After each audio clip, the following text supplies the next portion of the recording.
Арқайым қасабаһында күркәм йорт халып яшәүсе Хаким һәм Дилә Гаетбаевтарҙың күп балалы ғаиләһе ҡалала уҙғарылған бер генә мәҙәни спорт сараһынан ситтә ҡалмай. Мәғариф милли проектының спорт тормош нормаһы проекты сиктәрендә үткәрелгән Яңы йыл ғаилә уйындары 2022 республика ярышында улар башта муниципаль этапта еңеп, адак республикаға барып ҡайтты. Был семейный игры 2002 беҙгә быйыл Өфө ҡалаһына барырға форсат төштө.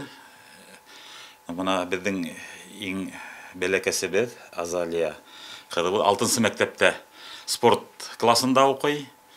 Ул спорт классынан уҡығандан тыш еңел атлетикаға йөрөй. Унда уны Сафин Илдар Вәкил улы тәрбиәләй һәм дә музыка мәктәбенә бейеүгә йөрөй.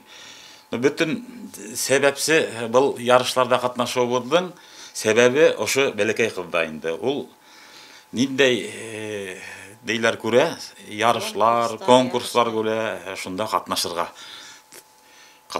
тип беҙҙе өгөтләй. Шунан Өфөгә барыу, был беҙҙең ярыш, семейный игры январ айында 3-нән 6-һына тикле булды. Мәктәптә еңеү беренсе урында алдык 6 мәктәп араһында һәм ҡала күләмендә беренсе урынды алып, беҙгә форсат төштө инде Өфөгә барырға.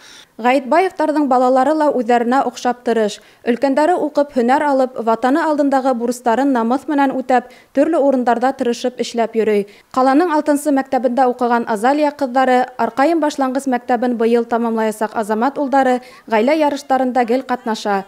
Балалары һүрәт төшөрөргә, бейеү йырлауға ла маһир. Гаетбаевтарға артабанда шулай гел өлгөлө, өлгөр ғаилә булып ҡалыуҙарын теләйбеҙ. Дилбәр Султангилдина, Татьяна Огурцова, Руслан Кумышколов, Любовь Карпова. Яңылыҡтар өсөн.